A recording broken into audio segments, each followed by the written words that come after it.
Lawyers of Reddit, what's the most ridiculous argument you've heard in court? Former assistant state attorney prosecutor here. This defendant is called up for arraignment and the judge is telling him that he's been charged with theft for stealing a roll of scratch-off tickets from a gas station. The judge informs the defendant that since the value of the tickets was over $300, therefore it's a felony rather than a misdemeanor. The defendant says to the judge, "But Your Honor, to be fair, the tickets were all losers," implying it's not theft at all. I was amazed at the ingeniousness yet futility of the argument. I'm a lawyer. I should win right there. Anyway, we were in trial, and opposing counsel was objecting to a document I was trying to enter into evidence through one of their witnesses. The witness had identified it as one of their business records, but opposing counsel objects. Jury is in the courtroom, so the judge has us approach. We do, and opposing counsel argues the authenticity of the document.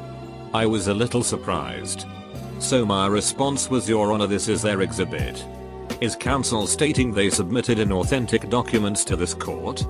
Judge turns to counsel. "Are you submitting non-authentic documents?" Opposing counsel stammers out a no and the document goes in. I was a little surprised they wanted to argue their own document wasn't authentic just to keep me from getting it to the jury. I am a lawyer.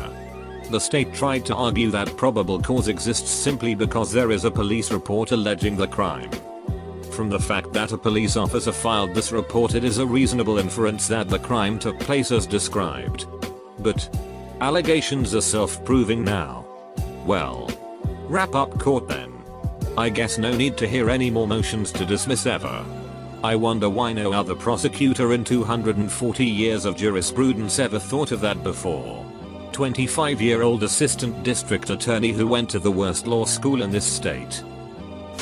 Made a left turn on a green turn arrow. A city bus ran a red and T-boned me. My car was a little VW Rabbit, so it just scooted me and I was perfectly fine. Driver pulls over, comes out and says the sun was in my eyes. I say I'm not hurt. Thanks for asking. Police arrive. And guess what? There was a literal busload full of witnesses. Everyone had the same story. She ran a red. City paid for my car. etc. She denied wrongdoing and went to court, which I had to attend along with a witness or two and the officer. Her defense? She had a migraine. Judge, so I should let you off the hook because you had a bad headache and was driving into the sun? Driver, yes. Your Honor, I'm glad you understand. She got her commercial vehicle license revoked. Should have just taken the points. Traffic court. Speeding ticket. Your Honor, I didn't speed, and I can prove it with logic. Judge, a KII. Lady, I drive a Prius. Judge ? Lady, that proves I'm responsible. Specifically in the realm of cars. So I obviously wouldn't speed. She had to pay the ticket. I have a brief encounter. Personal injury prospect. Old lady slipped and fell on an icy driveway which was not salted or maintained. So she wanted to sue for damages. After hearing the story, turns out the lady fell on her own driveway which she did not salt maintain. She was wanting to sue herself. Not so much ridiculous as ghastly. But, a man accused of raping his own daughter saying he couldn't have done so because he had a 9-inch big dick. And it would have caused her damage. And that the physical signs of sexual activity that she did exhibit were because she'd been screwing the family dog. I don't do criminal law anymore. That was enough for me. Edit, lots of people asking what happened. Should probably have put that in here originally. I'd left the firm by the time it actually got to trial, but was kept in the loop about the case by friends still there. He was found guilty and went off to prison. Law student. Former professor's story. Defendant busted for possession of narcotics. They were in the pocket of his leather jacket. He argues the search was illegal because with his buttery smooth leather jacket, there's no way the officer would have felt the Drew Gus in his pocket during a pat down. So he shouldn't have reached in the pocket to find the Drew Gus in the first place. Judge asks if the jacket is the one he was currently wearing in court. It was. Judge asks to feel his jacket and the pockets. Defendant hands it to the bailiff. Judge finds more Drew Gus in the pocket. Needless to say, it didn't go well for him. Not a lawyer, but was the child in a custody case between my parents. My mother's lawyer argued for and had put in the final agreement that I had to add my mother as a Facebook friend. Edit. This was 7 years ago. We are still not friends on Facebook. And she's blocked on everything I have an account for. Am also a child of divorced parents. The stupidity knows no bounds. Buckle up, man, and remember that they aren't you. Do you and let them do what is right for them. This never made it to court. I asked my divorce lawyer what was the worst thing a client had asked him to argue. I was expecting a I want the salad spinner sort of story. He had a client, a professor in his 70s who was divorcing from his wife, also a professor in her 70s. They were both Jewish. His wife had a tattoo on her arm. It was a number put there by the Nazis when they put her in a concentration camp in WW2 as a child. Husband was born in the US. Was not German. The German government was in the process of settling a case with the survivors. She had some amount of money. A 6-figure sum. Due to her. The husband wanted his lawyer to argue that he should get half the settlement money. Lawyer told him that there was a special circle in hell for lawyers who ask for stuff like that and that he was not planning on ending up there. Also, a lawyer had opposing counsel try to argue that because a landlady had written on her eviction notice, "It has been a pleasure getting to know you, but please leave," but had testified they were awful tenants that she hated. That she was dishonest and nothing she said could be trusted. Opened the question of dishonesty wide open. Although landlady wasn't an angel. Tenants had an enormous string of fraud priors we could tell the court about as a result. Edit. Because of confusion around impeachability doors. This is UK law and relates to gateways for admissibility of bad character evidence. Not a lawyer, but when my mom was held by a drunk driver, we were filing a wrongful death suit. And the lawyer for the defense used my mom's cancer to say that she was going to die anyways, so a wrongful death dispensation was not owed. Jeez. That's like a court case where the mom of a kid who murdered an old man said the man was old anyways and he was probably gonna die soon. This caused a fist fight out in the hallway between the two families. Sorry about your mom. That lawyer was an asshole. Not a lawyer. But I was in traffic court and a cab driver had got a ticket for running a red. He argued that it was really difficult to see because the sun was rising, morning, right where the light was. He was traveling west. As with everyone else in this thread, I am not a lawyer but did work in court. Had multiple mothers in separate cases claim that they couldn't be sent to prison because it breached their European Union right to a family life. I can only assume they got it from something like the Daily Mail because they all use that same phrasing. Edit. Yes. This was at least in the UK. Had a pro-se litigant argue that she didn't owe the credit card company because Jesus. The basic argument was that debt is a sin. Or maybe not paying the debt was a sin. And Jesus died for all of our sins. Therefore Jesus died to pay off her debt. Brilliant. Not a lawyer cause they don't exist. I got a ticket for expired parking meter. Went in and contested it. The guy says the parking authority took some pictures for evidence. How do you explain these? The pictures included my car, my license plate, and the parking meter, which clearly showed 13 minutes left on it. Wasn't the other lawyer, but his client. Took the stand in a retail theft trial. Claimed he didn't steal a couple salmon fillets on purpose. He was just so flustered by a phone conversation with his girlfriend that he accidentally slipped them into the pockets of his jacket, in a part of the store the loss prevention officer called Shoplifter Alley because it's a blind spot for the cameras, and walked out without realizing it. It's not like it was a candy bar or something small. It was 2 salmon fillets.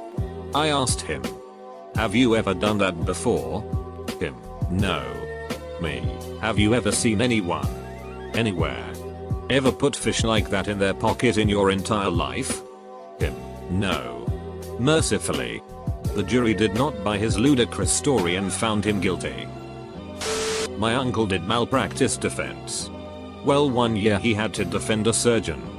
The patient said after his elbow surgery he couldn't play tennis anymore. They went through weeks of work trying to figure out what went wrong and why all of a sudden this guy couldn't play tennis. Because according to all the evidence the surgery went fine and he should be good. Then, right before a recess, my uncle stopped and asked, "Sir, have you ever played tennis before?" The guy said, "Well, no, but I've always wanted to." The case got dismissed. I was a juror. But this was a hell of a defense. Defendant ran through a red light and crossed against traffic in front of an officer. She was over twice the limit. It wasn't her fault. She had a cut on her arm that her dog licked. The yeast from the dog's saliva entered her bloodstream and converted her blood sugar into alcohol. I wasn't a lawyer, but a law clerk working with the prosecutor's office. This guy was caught on the highest quality security cam video I've ever seen, stabbing a store clerk like 15 times. She survived. And then was tackled a block away from the scene not 5 minutes later by a man who had seen him flee and followed him. 25 feet from the knife and the jacket he'd been wearing that was covered in blood with a receipt with his name on it in the pocket. It was the literal definition of a slam dunk case. The guy chose to proceed to trial without his lawyer instead of having the case postponed after his attorney's house was broken into and all his files were stolen. This guy's main argument was that it wasn't him because in the statement of probable cause written by the officers after the incident they misspelled his highly unique last name by adding a T in the middle. For example, Johnson became Johnston. He spelled his name out at every opportunity with much emphasis. He also argued it couldn't be him because the man on the video tied a t-shirt around his head so that the distinctive tattoos there would be hidden. But he would never cover over his tattoos like that because he was proud of them and they represented his heritage as a Korean man. The jury took less than a half hour to return a guilty verdict. I am a lawyer. Colleague argued that it wasn't animal cruelty to shoot a dog because the dog didn't suffer. This wasn't like a euthanasia situation. Rather a robbery gone bad. The judge entertained it for a second and then came to her senses. Not in court but a conversation in my office. It doesn't matter if you were sober or not. You jumped out of a third-story window with a beer bottle and threw it at a cop. The jury is going to think you were drunk. Also, I think you were drunk. As a corporate lawyer, the most ridiculous argument I come across almost monthly is as follows. Fortune 500 company signs a garbage contract and is going to lose a lot of money due to the plain language of that contract. Fortune 500 company argues unconscionability, specifically that said company was not sophisticated enough to read the contract and no reasonable person would ever agree to the term or terms in dispute. In sum, multi-billion-dollar firms claiming they are incapable of reading contracts.